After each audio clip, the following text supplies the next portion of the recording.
नाज़रीन अस्सलाम वालेकुम, मैं हूं इमरान वसीम।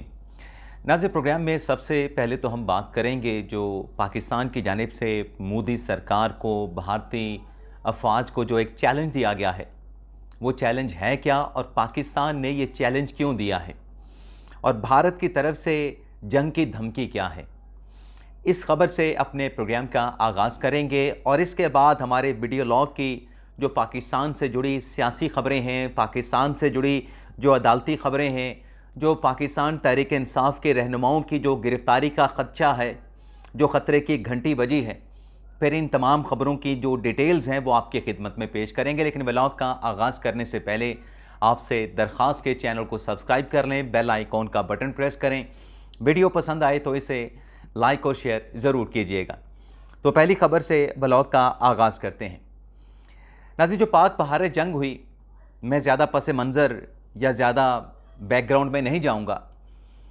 पाकिस्तान ने भारत के 6 लड़ाका त्यारे मार गिराए और जब भारत के एयरफोर्स के ऑफिसर से पूछा गया कि जो पाकिस्तान का दावा है कि 6 त्यारे पाकिस्तान ने मार गिराए हैं, तो इस पे आपका जवाब क्या है, क्या आप इस नुकसान को एडमिट करते हैं? तो भारत के जो डिप्टी एयर चीफ हैं उनकी तरफ से ये जवाब दिया गया था कि चूंकि पाकिस्तान और भारत जंग में है, तो जंग की इस हालत में अगर हमने अपने नुकसान का बताते हैं कि भारत का कितना नुकसान हुआ है, भारत के कितने लड़ाका त्यारे मार गिराए हैं पाकिस्तान ने, पाकिस्तान की एयरफोर्स ने, तो इसका फ़ायदा दुश्मन पाकिस्तान को होगा। यानी भारतीय फोर्सेस ने वो जो नंबर था पाकिस्तान का, जो पाकिस्तान का क्लेम था, जिसके सबूत भी दिखाए गए थे, कॉकपिट में जो आवाज़ें थीं भारतीय पायलट्स की, वो भी पूरी दुनिया को सुनाई गई थी, लेकिन भारत ने वो अपना नुकसान मानने से इनकार कर दिया था।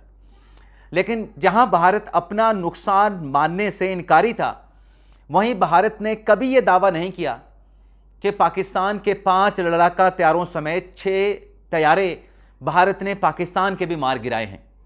आज 3 माह गुजर चुके हैं और 3 माह के बाद पहली मर्तबा भारतीय जो एयरफोर्स के चीफ हैं, यानी जो एयर चीफ हैं एपी सिंह, उन्होंने दावा किया है कि पाक भारत जंग के दौरान भारतीय फिजाइया ने पाकिस्तान के 5 लड़ाका और एक और दूसरा त्यारा जो है मार गिराया। यानी मजमूई तौर पे भारत ये कह रहा है कि 6 त्यारे पाकिस्तान के भारत ने मार गिराए हैं। अब बात यह है कि आपकी अफवाज जो ब्रीफिंग दे रही थी, आपके डिप्टी एयर चीफ जो ब्रीफिंग दे रहे थे, आप उस वक्त ये दावा करते, आप सबूत दिखाते। 3 माह के बाद आपने ये शोशा छोड़ा है अपनी हजीमत को कम करने के लिए। चले आज ही आप सबूत दिखा देते, लेकिन चले आपने सबूत नहीं दिखाए। आपने अपने अवाम को खुश करने के लिए ये 6 पाकिस्तानी त्यारे मार गिराने का भारतीय एयर चीफ ने दावा कर दिया है, एपी सिंह साहब ने। तो इस पर पाकिस्तान ने भारत को चैलेंज किया है। माफ़ कीजिएगा नाज़रीन। पाकिस्तान के जो वज़ीर दफ़ा हैं ख्वाजा आसिफ, उन्होंने एक तो भारत के इस दावे को, इस इल्ज़ाम को गैर संजीदा और बेबुनियाद करार दिया है, लेकिन साथ में वज़ीर दिफा ख्वाजा आसिफ साहब ने यह भी कहा है कि इस तरह के झूठे दावे करके जंगें नहीं जीती जाती।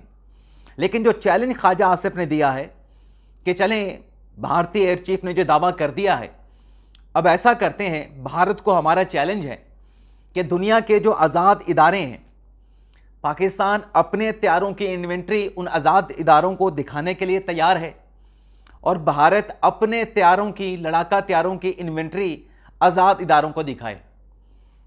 यानी वज़ीर दिफा ख्वाजा आसिफ ये कह रहे हैं कि जब दोनों ममालिक अपने लड़ाका त्यारों की इन्वेंट्रियाँ इंडिपेंडेंट आलमी इदारों को दिखाएंगे तो दूध का दूध, पानी का पानी हो जाएगा। किसने लड़ाका त्यारे मार गिराए, कितने लड़ाका त्यारे मार गिराए गए, पाकिस्तान ने, भारत ने, पाकिस्तान की एयरफोर्स ने जंग जीती या भारतीय एयरफोर्स ने जंग जीती, ये सब दूध का दूध, पानी का पानी हो जाएगा। तो फिर जो भारतीय एयर चीफ हैं एपी सिंह साहब, उनको फौरी तौर पे पाकिस्तान का चैलेंज एक्सेप्ट कर लेना चाहिए और दिखाएं दुनिया के आलमी इदारों को, आज़ाद इदारों को अपनी भारतीय इन्वेंट्री दिखाए। पाकिस्तान तो अपनी इन्वेंट्री दिखाने के लिए तैयार ही है, भारत भाग जाएगा। जैसे पहलगाम के वाक़े पे पाकिस्तान ने कहा था ना, किसी आज़ाद एक्सपर्ट से इन्वेस्टिगेशन करा लें, जनाब भाग गए थे मोदी सरकार, भारतीय फौज, यहां पर भी ये भाग जाएंगे। ये कभी पाकिस्तान के चैलेंज को एक्सेप्ट नहीं करेंगे। और नाज़रीन, मैं आपको बताता चलूं कि भारत पाकिस्तान के खिलाफ जंग की तैयारी कर रहा है। जो वाइब्स आ रही हैं, हमारे साबिक कोर कमांडर रह चुके हैं लेफ्टिनेंट जनरल आमिर रियाज, उनका यह कहना है कि 4 से 5 फैक्टर ऐसे हैं जिससे लग रहा है कि भारत ऑपरेशन सिंदूर की नाकामी को, हजीमत को, उसका बदला लेने के लिए 4 से 5 फैक्टर ऐसे हैं कि भारत पाकिस्तान के खिलाफ जंग की तैयारी कर रहा है। और अब की मर्तबा कहा जा रहा है कि मोदी सरकार, भारतीय अफवाज की ख्वाहिश ये है, इरादे ये हैं कि एक तो फिजाइया का तो मुकाबला कर नहीं सकते, तो पाकिस्तान की नेवी के साथ इस मर्तबा इंगेज होना है और ज़मीनी जंग भी लड़नी है और तवील जंग लड़नी है। भारत में ये सोच पाई जाती है कि ये जो शॉर्ट टर्म जंग है 2 दिन की, 4 दिन की, इसमें तो हम पाकिस्तान का मुकाबला नहीं कर सकते। लेकिन अगर पाकिस्तान को अगर हम लंबी जंग में, तवील जंग में इंडल्ज कर लें, इंगेज कर लें, तो पाकिस्तान की मईशत तवील जंग की जो है वो मुतहम्मल नहीं हो सकती।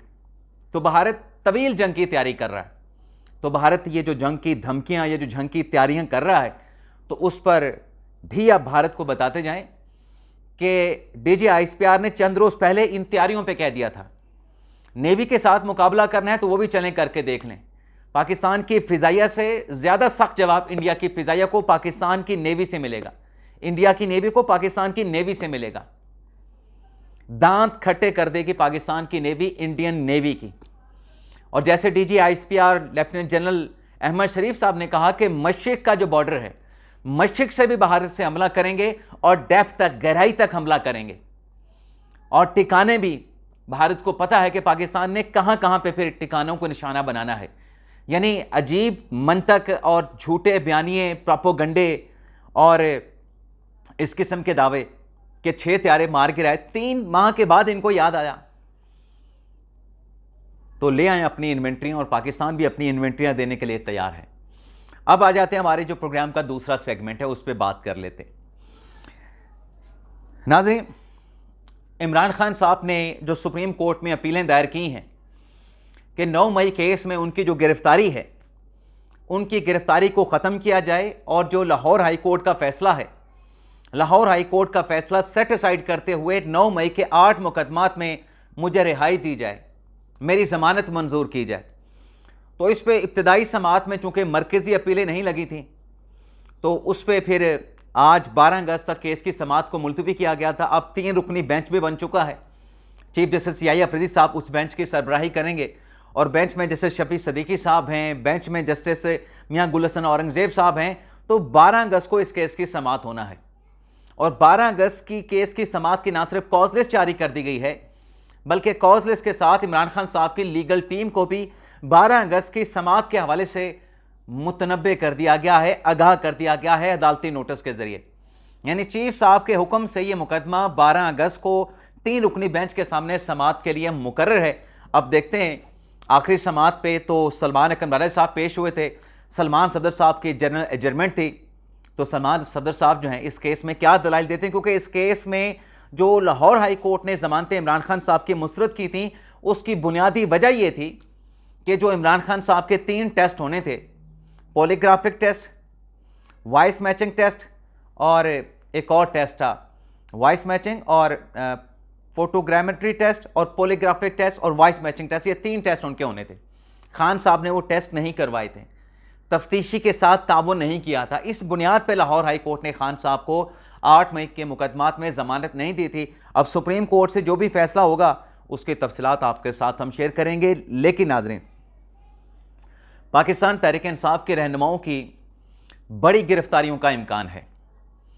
जो ATC के मुकदमा से तहरीक इंसाफ के 5 MNA, जिसमें उमर अयूब साहब हैं, जरताज गुल साहबा हैं, हामिद रज़ा साहब हैं और राय हैदर अली हैं, राय हसन नवाज़ हैं और 3 MP हैं जिसमें मलिक अहमद खान भच्चर साहब हैं, शिबली फराज साहब हैं। मजमूई तौर पे ये 9 पाकिस्तान तहरीक इंसाफ के रहनुमा हैं। 5 MPA, 1 सेनेटर, 5 MNA, 1 सेनेटर और 3 MPA। उमर अयूब साहब तो शिबली फराज साहब और जरताज गुल साहबा तो पेशावर हाई कोर्ट पहुँच गए थे वहाँ से हिफाजती ज़मानत हासिल करने के लिए। शिबली फराज साहब को, जरताज गुल साहबा को हिफाजती ज़मानत वहाँ पे उनको मिल गई थी।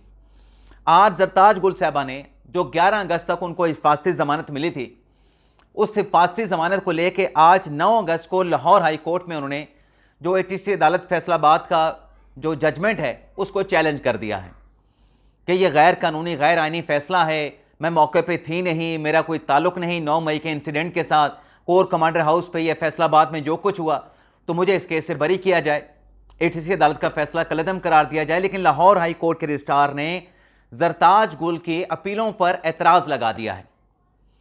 एतराज़ ये लगा है कि आपकी कन्विक्शन हो चुकी है जरताज गुल साहबा, जब तक आप सरेंडर नहीं करेंगी, जब तक आप गिरफ्तारी नहीं देंगी, तब तक आपकी ये अपील इंटरटेन नहीं हो सकती।